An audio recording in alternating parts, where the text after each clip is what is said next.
সরস্বতী পূজা উপলক্ষে চট্টগ্রাম মহানগর জুড়ে বইছে উৎসবের আমেজ। আলোয় ঝলমল করছে মণ্ডপগুলো। সেখানে দেবী সরস্বতীকে প্রণাম করছেন অগণিত ভক্ত।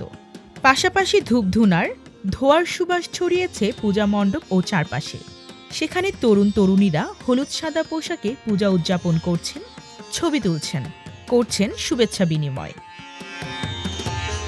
বন্দরনগরী চট্টগ্রামের ৩ ফেব্রুয়ারি সোমবার বিদ্যাদেবী সরস্বতীর কৃপা লাভের আশায় বিভিন্ন শিক্ষা প্রতিষ্ঠান এবং ঘরে ঘরে পূজার আয়োজন করা হয়েছে।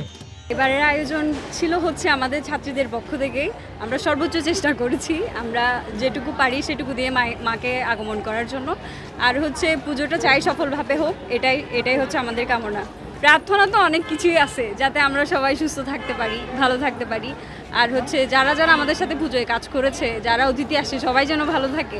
আর পুরো বছরে যেহেতু একবারই পুজো হয়, সো মায়ের আগমনটাতে একটু ইমোশন তো থাকেই। আর প্রতি বছর অপেক্ষায় থাকি একটা বছর কখন পুজো হবে, কখন পুজোর কাজগুলো সবাই মিলে একসাথে করব। পূজার্থীরা জানান তারা জ্ঞান ও বিদ্যার দেবী সরস্বতীর কাছে প্রার্থনা করেন যাতে তার আশীর্বাদে সবাই সৃজনশীলতার পথে এগিয়ে যেতে পারেন।